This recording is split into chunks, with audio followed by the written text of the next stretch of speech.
So I mentioned when we started this series that the book of Romans, Paul's letter to the Romans, can be neatly divided into three sections or three parts.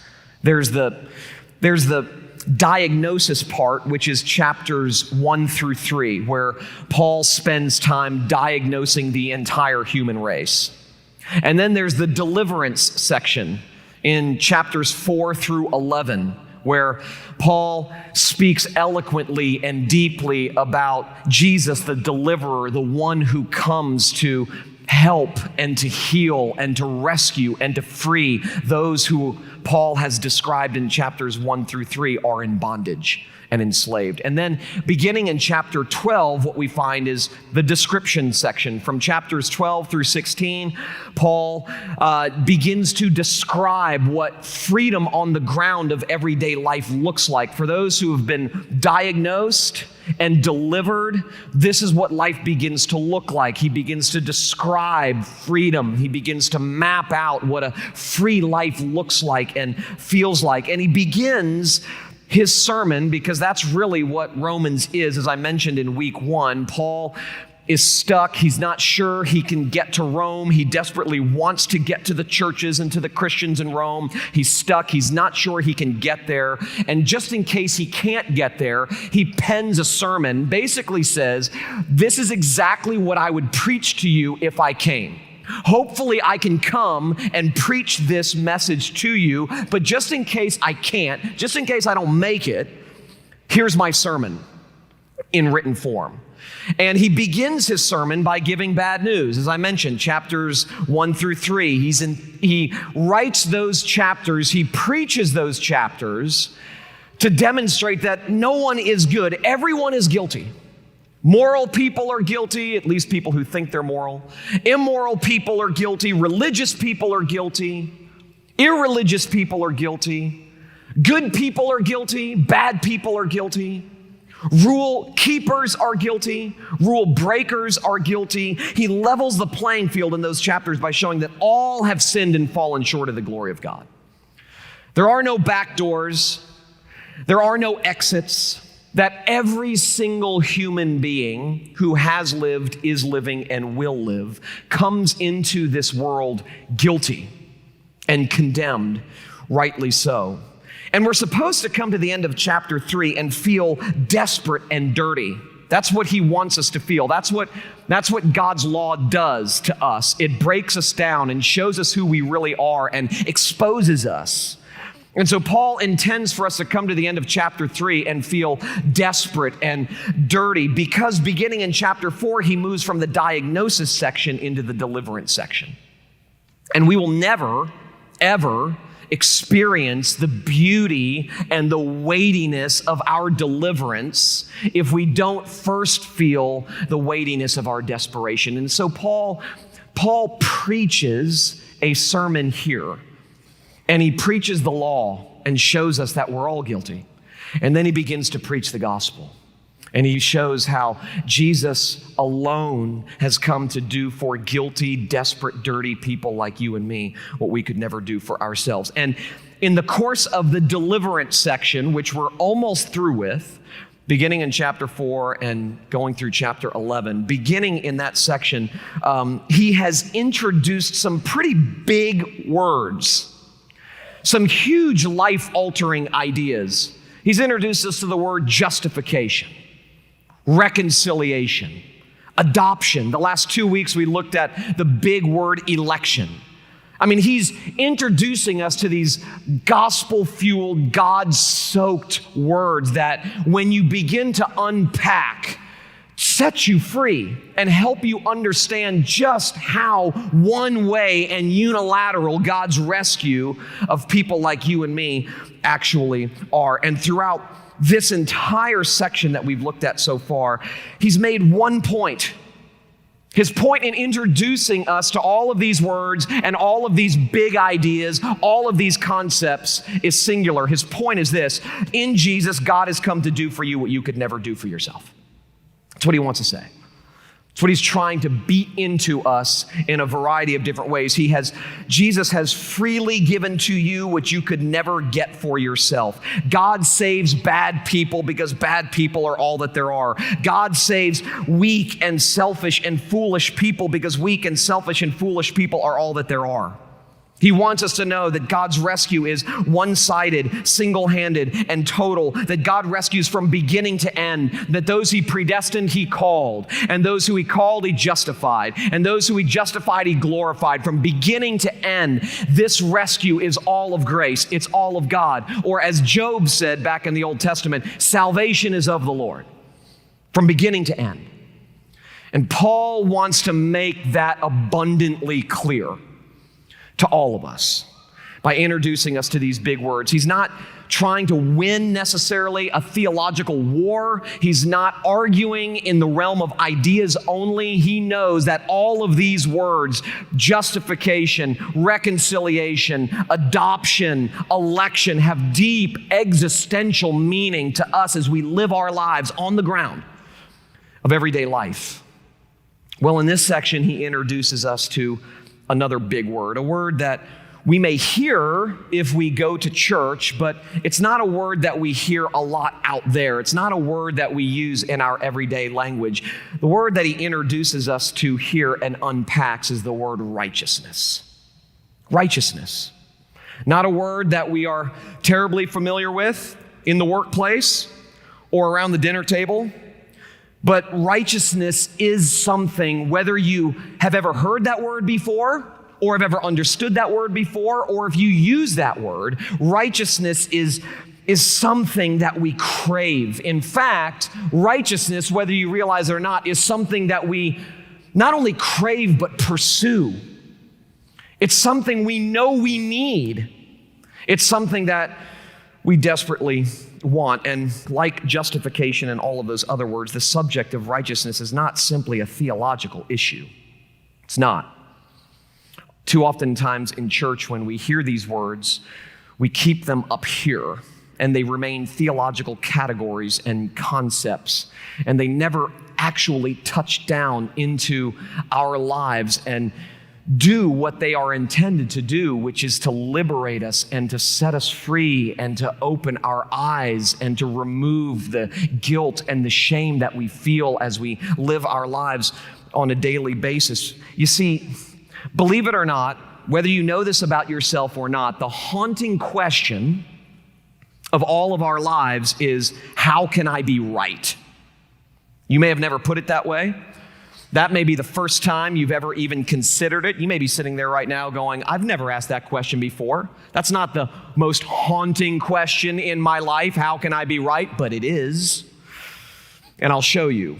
I mean, the most haunting question, whether we've ever articulated it this way or not, that plagues us and drives us is, how can I be right? Right with myself, right with the world, right with others, ultimately right with God. What must I do, or who must I become in order to ensure that the ultimate grade on my life is a passing one? Or, to put it negatively, what can I do to guarantee that I won't end up wrong? And I'm not just talking about heaven or hell. I mean, how must I live my life? What kind of decisions do I need to make to avoid wrongness and attain rightness? No one wants to be wrong. No one wants to end up on the wrong side of the fence, the short end of the stick. No one wants to be wrong. We all crave rightness. We need rightness. What must I do? How must I live in order to guarantee that I won't end up wrong? Do I need to stay out of trouble? Do I need to find my soulmate? Do I need to lose weight? Do I need to develop a good reputation? Do I need to parent my children in such a way that they don't end up in prison? Or that their girlfriend doesn't get pregnant? Or that they stay away from drugs? I mean, what do I have to do? How must I live in order to guarantee that I won't end up wrong? We work hard, all of us do, to escape a failing grade in life by trying to look right, be right, and make sure we get in with the right people so we can end up in the right places. Rightness is something we long for. Rightness is something we crave. So when we talk about righteousness, when Paul talks about righteousness, he's not simply clarifying a theological issue. These are things, and this particularly is a concept that touches down into the deep recesses of our being.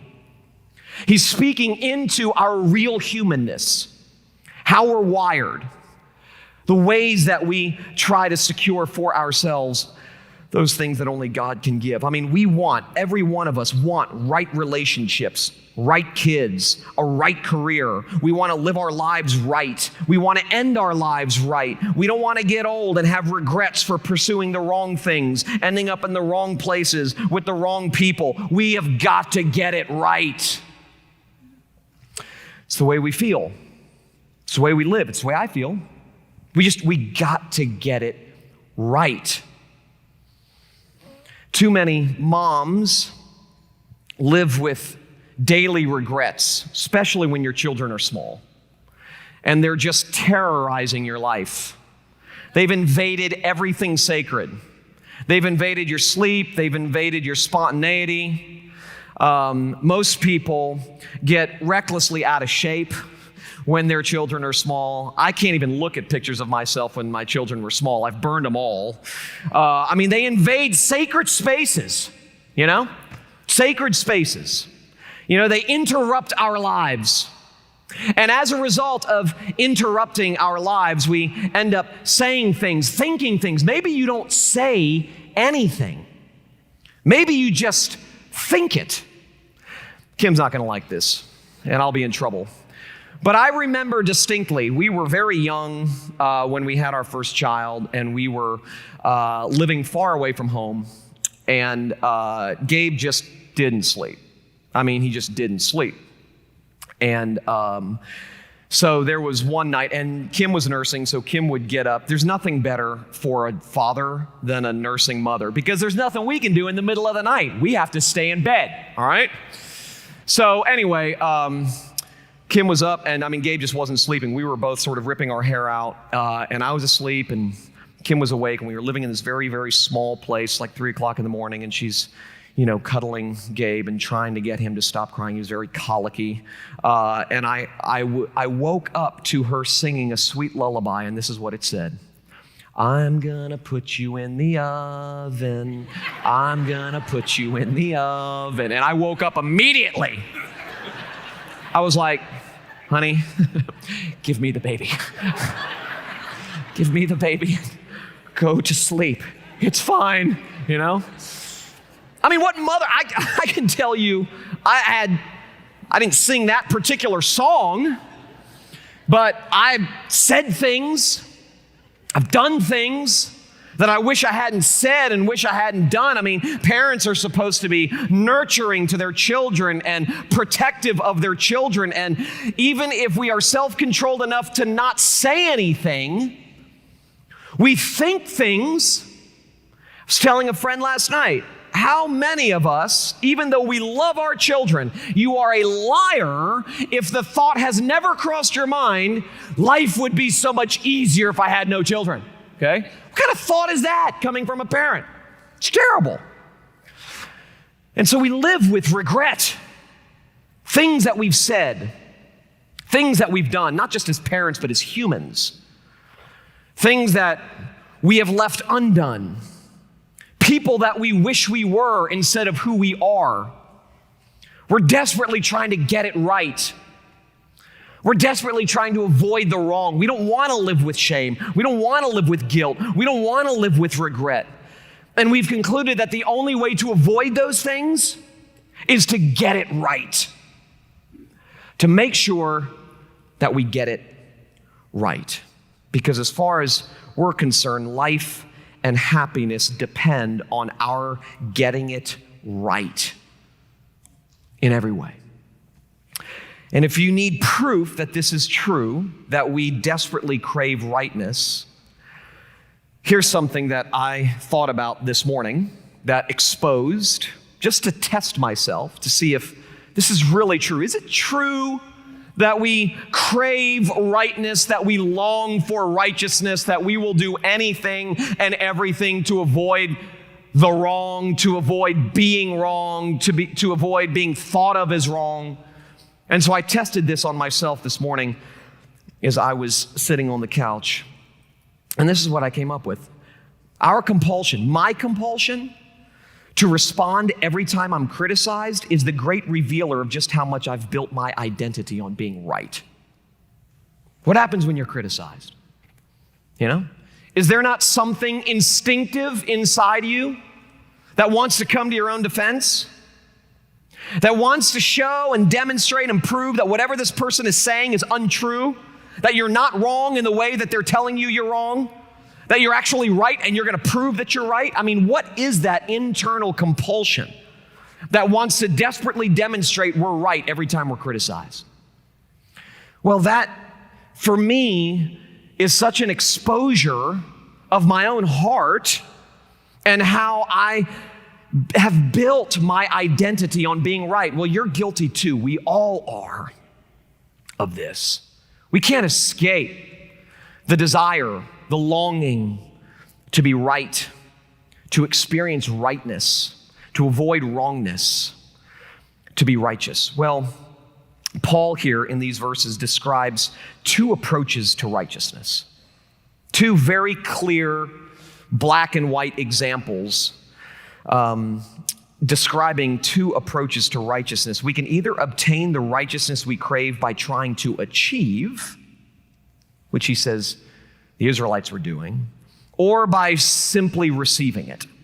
Those are the two options. We come into this world longing for rightness and righteousness, and our default mode is, I've got to get it. I've got to achieve it. I have to work and labor in order to attain it. That's one way. The other way is by simply receiving it. And he says here that Israel missed it because they were trying to achieve it. They were trying to make themselves right by doing right. And as a result, they completely missed it, he says. They had received God's law, but they had misinterpreted God's law. They saw God's law as a way of saving themselves. It's the way they viewed God's law. They viewed God's law as a means of saving themselves. They've got their rules and they've got their regulations. They've been given a divine to-do list. And if they can just check off the boxes, they'll experience the rightness, avoid the wrongness, and attain the righteousness that they crave. I mean, look at verses 1 through 4 of chapter 10. He says, "Brothers, my heart's desire and prayer to God for them is that they may be saved. For I bear them witness that they have a zeal for God, but not according to knowledge." We've taken that verse so out of context in so many different ways. I mean, we use that verse to say, get smart. You know, Presbyterians love using this verse to say, Pentecostals are bad because they don't know anything. They're just zealous all the time, you know? And we're right because we're smart, you know? We've got it right. We dot our theological I's and we cross our theological T's, and we are intellectually sound. We're not, you know, emotionalistic like these people over here who have zeal but no knowledge. We have knowledge. And that, according to Paul, is what's most important. That's not what's going on here. He's speaking about a particular kind of knowledge. In fact, he's saying that if you are trying to obtain rightness by doing everything right and by becoming the right kind of person, that is zeal without knowledge. You're delusional. You're deceived. You're not even in your right mind because you can't do it. The knowledge that he's talking about here is the knowledge of grace, the knowledge of an alien righteousness, a foreign righteousness that comes our way and is gifted to us minus our merit. That's the knowledge he's talking about. And then he goes on and he says, "For being ignorant of the righteousness of God and seeking to establish their own, they did not submit to God's righteousness, For Christ is the end of the law for righteousness to everyone who believes. So he's describing in those verses one way that we crash and burn by pursuing righteousness. We pursue righteousness, we pursue rightness, we try to get it right, make ourselves right by doing it on our own. Makes that very, very clear. That's zeal without knowledge. That's passion without knowledge. It's activity without knowledge. And he's describing that here, and he says basically the Israelites blew it because they had received God's law. They were the only nation on the planet that received God's law. God came to them and gave them his law. He specially blessed them with his law. He spoke his word of law to them, but they misinterpreted it. Instead of allowing God's law to break them and cause them to crash and burn so that they would look outside of themselves to one who would one day come and keep the law perfectly for them because they were lawbreakers, they actually had a delusional sense of self-image and thought they could pull it off. We can get this righteousness on our own. Thanks for giving us some divine instructions, God. We'll take it from here. Well, we do the same thing. I mean, we maybe don't see God's law as a way of saving ourselves, but we are obsessed with activity and achieving. And everybody I talk to is tired. Everybody I talk to is exhausted. Everybody. People are physically exhausted. People are emotionally exhausted. Relationships are hard because we're broken people living in a broken world with other broken people. Relationships are hard. Even the best of relationships are hard. People are spiritually exhausted, living on that performance treadmill, trying desperately to keep God's favor. People are exhausted. And the reason that we're exhausted isn't because of circumstances outside of us. Regardless of how difficult our circumstances are outside of us, that's not the root cause of our tiredness. The root cause of our tiredness, of our exhaustion, is this internal compulsion to get right on our own. We are obsessed with activity and achievement, and we're tired. We believe that what we do and accomplish determines who we are, that it determines our value. In other words, our default setting is righteousness by working, rightness by achieving, righteousness by becoming. No one has to teach you that. You don't have to be taught that. You come into this world believing that. That's your default setting. That's my default setting. But, and this is what happens, this false hope that we can attain a rightness on our own, that we can make things right, that we can get it right, that we can avoid the wrong, that if we just try hard enough and we just do the right things and avoid the wrong things, then we can find the rightness that we crave, we can find satisfaction and happiness and meaning. This false hope becomes our true burden. The burden that weighs people down throughout life because we have to make things right. We have to do things right. We have to fix ourselves. We have to fix others. We don't even feel the freedom to get it wrong. We don't feel the freedom to be wrong. We're not free. We're enslaved to this pain, this burden of getting it right, of being right. We addictively cling to what slowly kills us, thinking it's what will make us alive.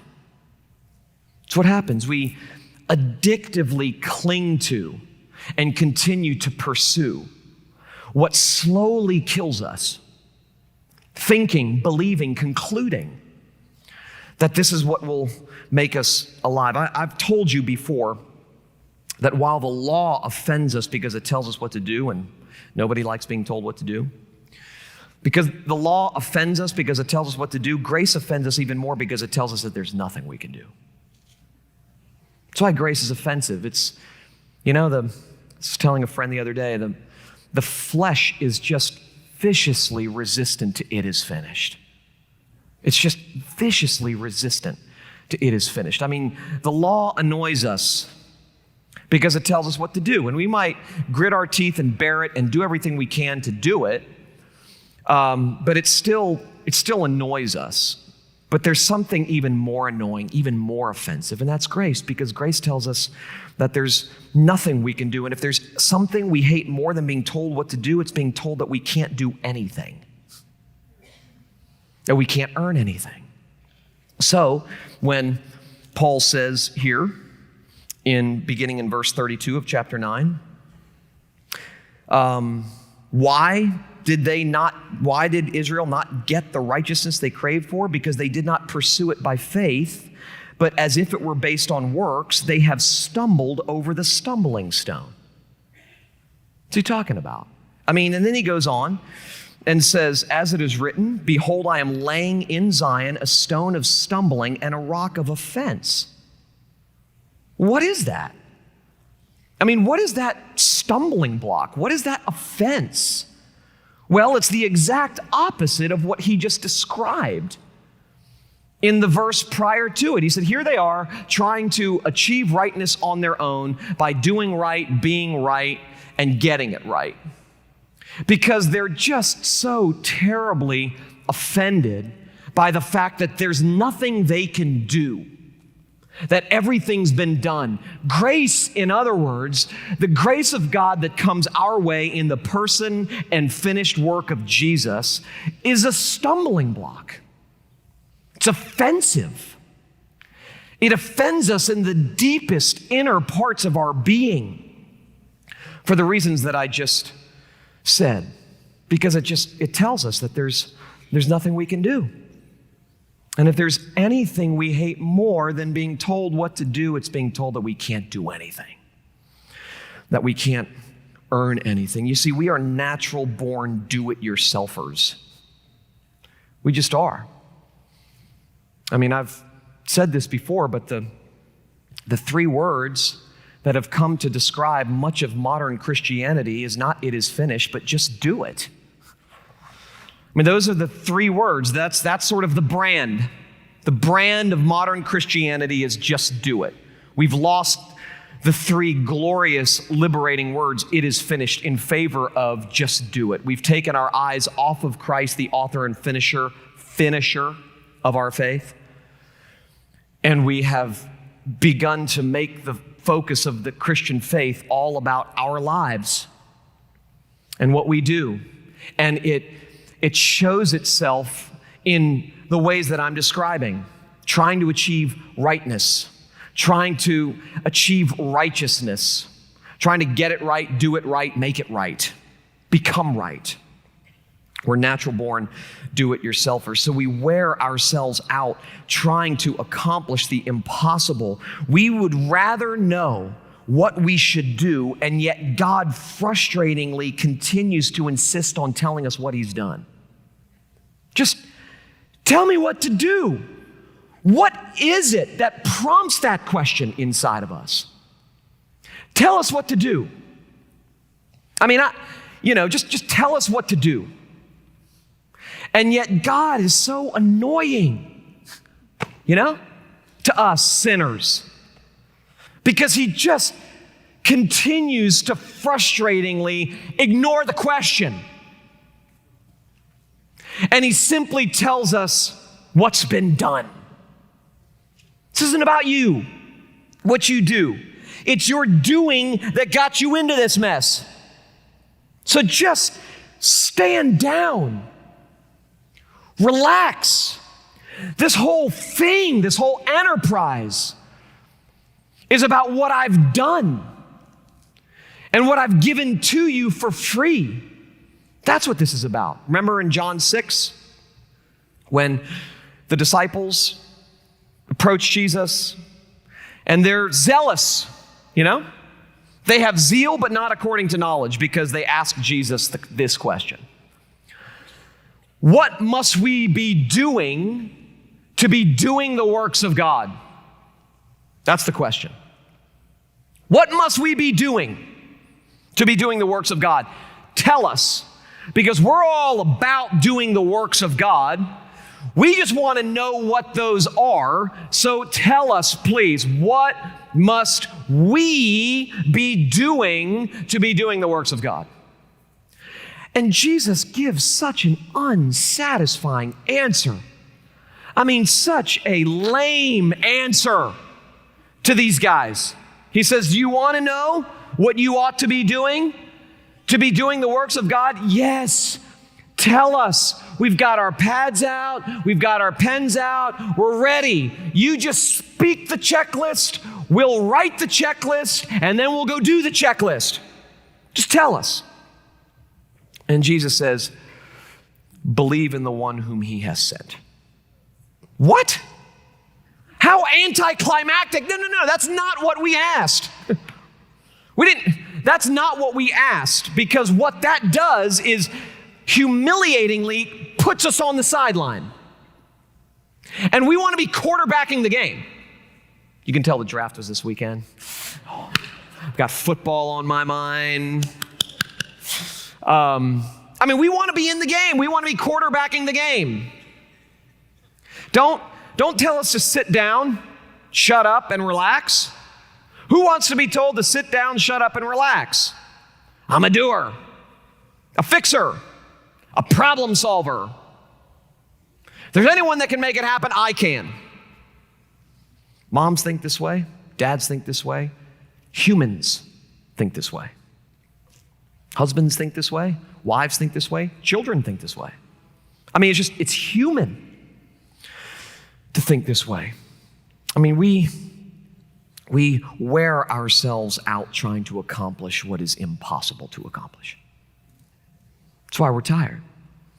Desperately spending our lives trying to get for ourselves what only God can give. And that's what Paul says here. He says, guys, it's not our works, it's not our doing, it's not our activity, it's not our accomplishments, but faith in Jesus' works, faith in Jesus' doing, faith in Jesus' activity, faith in Jesus' accomplishments. The rightness that we crave and desperately look for is not a wage that we can earn. It's a gift that we receive.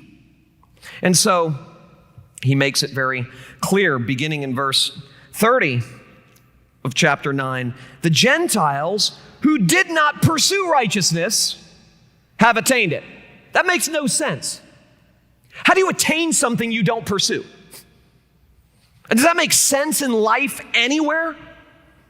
Attainment is the result of pursuit. You attain good grades, you have to pursue good grades, you attain a good college. You pursue a good career, you attain a good life. You pursue good parenting, you attain good kids. You pursue the right person, you get the right spouse. All of life is about pursuing and then attaining. And here Paul says something that makes no sense. The counterintuitive reality of God's economy, which makes no sense to us. It's irrational. He says, the Gentiles who did not pursue righteousness have attained it. You go, where? Where in the world do you get something? Where in the world do you get something without pursuing it? Nowhere. There's nowhere in this world that you get something without pursuing it. This is an otherworldly intrusion. It's an otherworldly message. The Gentiles who did not pursue it have attained it. That is a righteousness that is by faith. And then he says in verse 31, but that Israel who pursued it did not succeed in reaching it. Totally backwards. Who do we most naturally resonate with? The Gentiles, over here in the red corner is the Gentiles, okay? They get something by sitting down. And, you've got the Israelites over here in the blue corner. They don't get something, what they crave, and they are incessantly working for it. Who do we resonate with? What method, what mode of operation do we gravitate toward? The attainment by sitting or the attainment by pursuing? Paul says God's economy makes no sense. Don't even try. That's why I've said before that, the gospel of grace is not simply some app that you add into your old operating system because it doesn't fit. The gospel of grace is a brand new, unconditional operating system. And what God's law does is it dismantles routinely and continuously the old operating system. And what the gospel does is replace the old operating system with a brand new one. And so it doesn't make sense. It requires faith, Paul says, to believe. Remember in Ephesians 2 when Paul's talking about just the radicality of God's one-way love in raising us from death to life? It is by grace you have been saved, and this not from yourselves. It is the gift of God. I love that verse because he goes on to say how God raises us from the dead. God saves, God rescues, God does all of the freeing work. And then he goes on to say, for it is by grace that you have been saved through faith. And we go, got it. Ha ha. My contribution may be small, but it exists. Okay? For by grace you have been saved. Well, how does that happen? Through faith. There it is. The spotlight is back on me if even for a split second.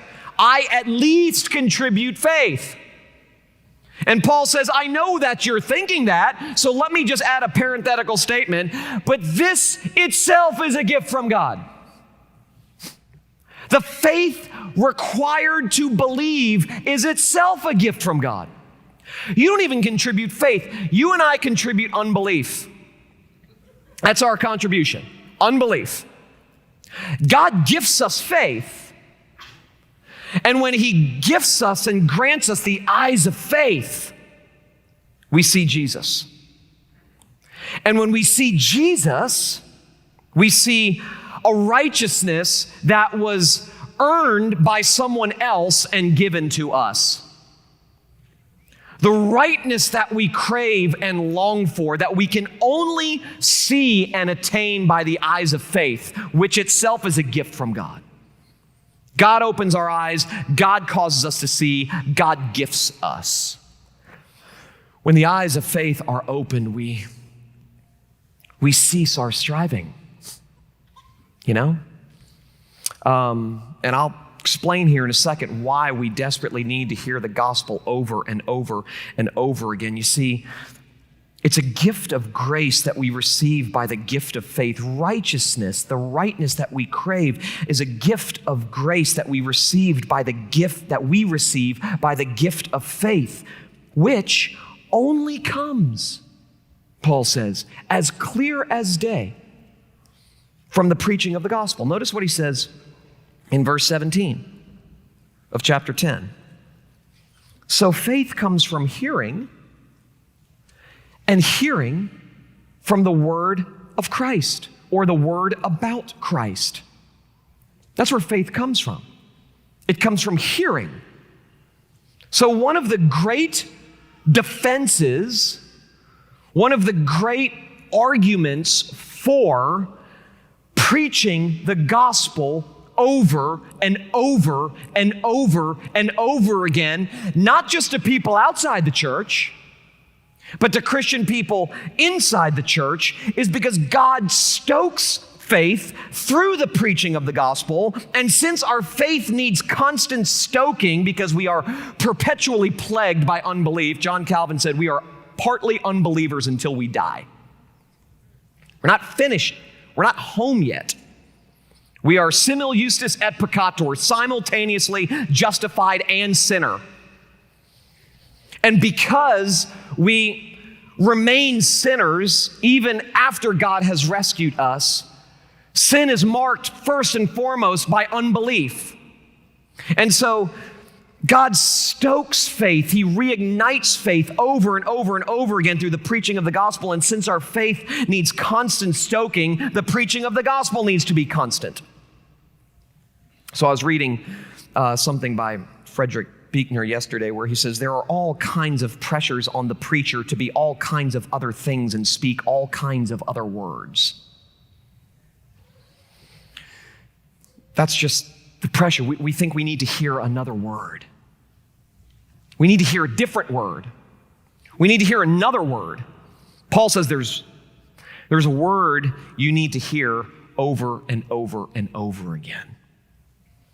Because the faith that you need to continually see Jesus and the righteousness that he's obtained for you so that you don't spend your life slavishly trying to get it on your own. Okay, the word that you need to open your eyes day in and day out and throughout the day so that you see Jesus when you are weighed down, burdened, feeling guilty and ashamed, broken and burnt out because you're getting it wrong, you're saying it wrong, you're doing it wrong. What do you need to hear in that moment? Do more, try harder. It's like I've said before. I mean, way too much preaching these days is like giving someone who's drowning swimming instructions from the shore. Paddle harder. Come on. It's like telling a one-legged person to hop up and down. I mean, what do we need to hear when you're feeling regret? When you've just said something to your kids that you regret saying, or you've thought something about someone that you regret thinking, and you're feeling guilty and you're feeling ashamed and you wish you had to said it. You wish you hadn't have done it. What do you need to hear in those moments? When life begins to fall apart, you start thinking about your past sins, mistakes that you've made. And as a result of those mistakes, the person you've become. All of us would love to be better than we are. And in those moments when we see we're not what we would want to be, and we're certainly not what we know we should be, what's the word that you need to hear? What is it in those moments that you need to see? You need to see Jesus. And the only thing that enables us to see Jesus is faith. And the only thing that fuels and stokes faith, according to Paul here, is the gospel. We need to be reminded over and over and over and over again that it is finished, over and over again. Because if we're not continually and perpetually reminded that it is finished, we try to finish it. We try to do and do and do, and we act and we act and we act, and we're desperately trying to get it right, do it right, say it right, be right. Because there's nothing we fear more than wrongness in all of its facets. You see, the gospel fuels faith to believe that all of the righteousness we need and all of the rightness we crave was earned for us and given to us by Jesus. That's what he's saying here.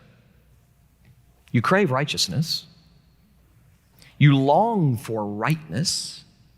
Your life bears witness to the fact that you are continually pursuing rightness and desperately trying to avoid wrongness. Your life proves that. Just look inside your heart, look outside at the way you live, dissect your conversations, think about your relationships. All of life is proof that we're desperately trying to get right and be right. And Paul says there is a righteousness that has come from above, a rightness that has come from above, that you long for, that you need, that you can never attain by doing what the Israelites tried to do, by working, acting, producing, whatever. Jesus alone makes us right with God, right with ourselves. In fact, because Jesus was right for us, we're free to be wrong. And that means that we don't have to get it all right. You're not getting it all right anyway. I'm not either. I mean, it's a pipe dream to think that we're going to get it all right. You and I are wrong. Even in our rightness, there's something about our rightness that's wrong. You know? None of our rightness is pure and undefiled. I mean, we're sinners. We're selfish. You know, we're addicted to self-salvation projects. So even in our rightness, there's something wrong. And so you're not getting it right anyway. Either am I. We're not perfect as our Father in heaven is perfect. And so because Jesus was right for us, we're free to be wrong. In other words, I'm not saying go out and pursue wrongness. You're not going to do that anyway. Okay, because you want to be right. Even when you pursue things that are wrong, you're hoping that the payback will be a sense of rightness. So no one's out pursuing wrong. People are pursuing wrong things, but they're hoping that through those wrong things, they will establish rightness. So down underneath their pursuit of something wrong, there's this desperate desire to be right, to feel right. And so, I mean, this is what you need to hear. You need to hear that because Jesus was right for you, you're free to be wrong. And that's not to say, go out and do what's wrong. Sin more so that grace may abound. It's not what we're saying. We're saying that you are wrong, you're getting it wrong, and your wrongness is incapable of condemning you. Because Jesus has done for you what you can never do for yourself. So you're free to be wrong. You don't have to get it all right. Moms, hear that. You don't have to get it all right. Our wrongness doesn't need to debilitate us and threaten us because Jesus got it all right for us. So, hearken back to Romans 8:1. There is therefore now no condemnation for those who are in Christ Jesus. Robert Capon puts it this way, and this is just so beautifully poetic. Jesus takes all of our wrongness down into the forgettery of his death. He takes all of our wrongness down into the forgettery. He just made up that word. I love it though. It's poetic, isn't it? He takes all of our wrongness down into the forgettery of his death. And because of this, our lives are now grounded on and dependent not in how right we are or need to be, but in how right Jesus was and continues to be for us. That's your lifeline. Your lifeline is not, I got to get it right. Your lifeline is, he got it right. And there's nothing you need to hear more when you're getting it wrong than that, in my place condemned, he stood and sealed my pardon with his blood. He got it right for me because I could never get it right on my own. So I'll end with this so that all you mothers can go to brunch and eat Belgian waffles, which is my plan. The only hope you have for yourself is to categorically give up hope in yourself. It's the only hope. Give up the pipe dream. Give it up. Give up the pipe dream of trying to get righteousness on your own. Give up the pipe dream of thinking that just around the corner, if I try hard enough, if I try hard enough and I meet the right person, if I get the right job, if I look the right way, if I produce the right kind of children, if I can just keep my secrets to myself, if people don't find me out, blah, blah, blah, then I will be right. I'll experience rightness, which is what I crave. Give the pipe dream up. Just give it up. Because that's exactly what it is. It's a pipe dream. Just give it up. Throw in the towel. Throw it in. Just throw it in. Okay? You'll be lighter because you'll all be walking out of here without the towels that you carried in. Just throw it in. Okay? Throw it in. Throw it in the middle. Throw it in the aisle. Throw it. Just throw in the towel. Because the only hope, according to Paul, according to God, that you have for yourself is to categorically give up hope in yourself. And that's not a bad word. That's a good word. There are preachers, sort of prosperity, self-help preachers who would say, well, you can't say that because then people will develop a bad self-image. If you have a good self-image, it's because you're deceived. Okay? So I'm trying to help you with your realistic bad self-image. Okay, if you've got a good self-image, it's not because you're pulling it off. It's because you're constantly telling yourself, I'm good enough, I'm strong enough, and doggone it, people like me, okay, like Stuart Smalley. All right? I mean, you're just looking at yourself in the mirror going, I can do it, I can do it. I mean, just give up the pipe dream. The only hope you have for yourself is to give up hope in yourself and see with the eyes of faith the one who came to grant you, give you righteousness that you could never get and establish your heart in a rightness that you could never attain. Let's pray together.